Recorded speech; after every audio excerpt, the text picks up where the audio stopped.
Dipersembahkan oleh Ya, pemirsa, kembali lagi di spesial dialog Metro TV Jateng dan DIY. Tadi sebelum jeda Pak Ganjar sudah menyampaikan ada sedikit ketidaksetujuan untuk bagaimana sih yang mengajarkan Pancasila itu jangan orang tua lah, atau mungkin bisa diajarkan tapi di media-media lainnya juga ikut mengajarkan serupa seperti itu. Nah, menurut Prof. Haryono seperti apa sebenarnya idealnya? Ya, kalau di dunia pendidikan itu kan sekarang ada istilah hitagogi ya. Itu belajar mandiri, belajar yang berasal dan sesuai dengan passion yang bersangkutan. Nah, ini yang berbeda memang dengan generasi kolonial, generasi kami. Sehingga kalau Pak Gubernur tadi bilang begitu kan, kekhawatiran beliau banyak orang tua, orang dewasa yang mengajar, apalagi kalau ini kaitannya dengan ideologi Pancasila, sifatnya doktrin dan indoktrinasi. Nah, memang Pancasila sebagai ideologi itu doktrin, tapi cara sosialisasinya harus inspiratif dan persuasif. Kita bisa ngambil contoh dari mana-mana, yang berkali-kali saya ambilkan contoh. Amerika itu mengajarkan kebanggaan ke Amerika, itu bisa ngambil dari peristiwa yang salah dan kalah. Coba kalau teman-teman melihat film Rambo itu Vietnam, di Vietnam Amerika gak menang, dan secara moral juga salah, tapi dengan manipulasi gambar, orang bangga dengan sebagai warga Amerika yang selalu menunjukkan kemerdekaan. Nah, demikian pula film-film Cina, film-film Jepang. Nah, di Indonesia, makanya digitalisasi ini nanti di seni-seni harus mampu membangkitkan itu, bukan sekedar menciptakan masa lampau yang ada itu. Sehingga di sini konsep-konsep edukasi yang lebih kreatif dan inspiratif, termasuk memanfaatkan situs Kota Lama Semarang, ini sangat dibutuhkan. Sehingga mereka tidak didikte, tapi bagaimana dia ketika punya inspirasi diajak diskusi.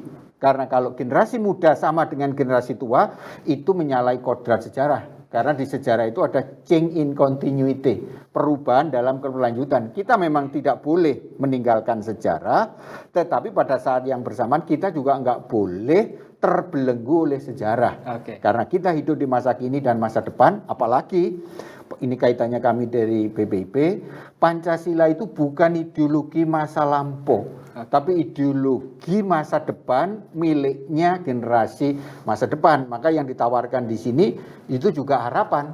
Karena sebagai harapan saya tekankan, saya berharap nanti baik dalam proses pelestarian festival maupun digitalisasi Kota Lama Semarang, selain bisa menumbuhkan kebanggaan sebagai situs Kota Semarang dan Indonesia, tapi juga bisa menciptakan rasa persatuan, sekaligus bisa memberikan inisiasi, kreasi, syukur kalau sampai inovasi dan prestasi, sehingga Indonesia dan Pancasila itu bisa membawa Indonesia menjadi bangsa yang maju. Itu tadi dari Pancasila akhirnya merembet ke budaya, akhirnya merembet juga ke transformasi digital. Nah, seperti apa Pak Usman menanggapi hal ini? Iya, saya kira transformasi digital itu merupakan salah satu sarana ya bagi generasi muda. Saya setuju dengan yang disampaikan Pak Ganjar itu ya. Anak-anak muda ini hanya perlu sentuhan sedikit saja kok sebetulnya. Ya tidak perlu kayak dituntun terlalu rigid begitu. Karena mereka pada dasarnya adalah pembelajar yang mandiri. Ya, sehingga transformasi digital itu bagian sebetulnya dari upaya kita dalam katakanlah mentransmisikan nilai-nilai Pancasila begitu kepada anak muda.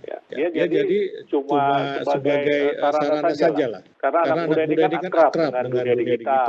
Nah, karena itu ya kita penuhi keakraban mereka dengan dunia digital itu dengan mengisi dunia digital antara lain ya, tidak melulu antara lain dengan tadi nilai-nilai makna roh lah tadi seperti itu yang kita maksudkan dengan bagaimana transformasi digital ini juga bisa menjadi sarana mengedukasi anak-anak muda, tetapi tentu saja bukan mengajarkan. Baik, kita ke Pak Ganjar. Tadi sudah disampaikan Pak Ganjar, Profesor Haryono dan juga Pak Usman Kansong sudah menyampaikan pendapatnya, dan setuju dengan Pak Ganjar. Pak Ganjar sendiri punya pesan khusus untuk anak muda yang ada di Jawa Tengah, khususnya di Kota Semarang, bagaimana untuk bisa mengamalkan Pancasila seiring dengan pertumbuhan digitalisasi dan budaya, Pak? Iya, sebenarnya anak muda itu tempatnya kreatif. Kita aja yang tua itu kadang nggak kreatif itu.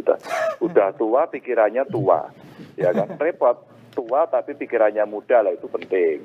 Tapi ada juga loh anak muda pikirannya tua, gitu. Maka dia jadul, takut ngambil risiko. Tapi sudah anak muda, pikirannya muda, terbiasa dengan dunia digital.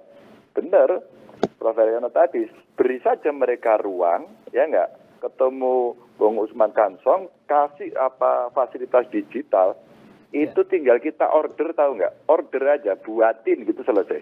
2013 saya jadi gubernur, terus kemudian dilantik. Saya itu sampaikan sama anak-anak muda, dan waktu itu yang merespon dari Universitas Dian Nuswantoro. Ya, universitas swasta, disampaikan, Pak Ganjar ini maunya apa sih gitu. Terus kemudian pemilik dan rektornya ketemu dengan saya. Saya pengen masyarakat itu kalau mau komplain ke saya gampang, pakai apa? Tahu nggak kemudian pakai apa? Akhirnya mereka membuat aplikasi Lapor Gub. Dari Lapor Gub itu aplikasi yang kemudian diberikan dan sampai hari ini berguna banget. Dan kita mereformasi diri karena ada aplikasi itu. Kedua kemudian, seluruh orang tua yang ada di Pemprov, itu yang dibilang gagap teknologi, merasa dirinya jadul, punya akun medsos semua, minimal di dinasnya.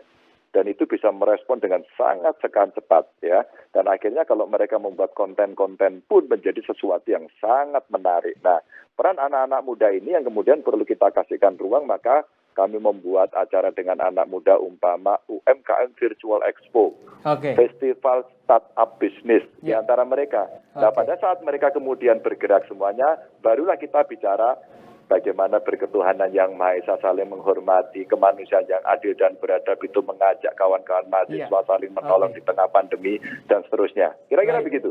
Baik, terima kasih Pak Ganjar.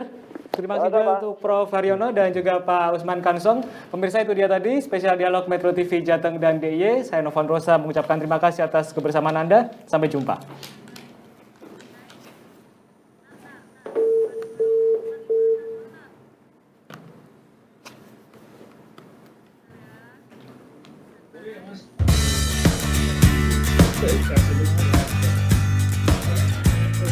Ya, ini Mas. Nggak masuk.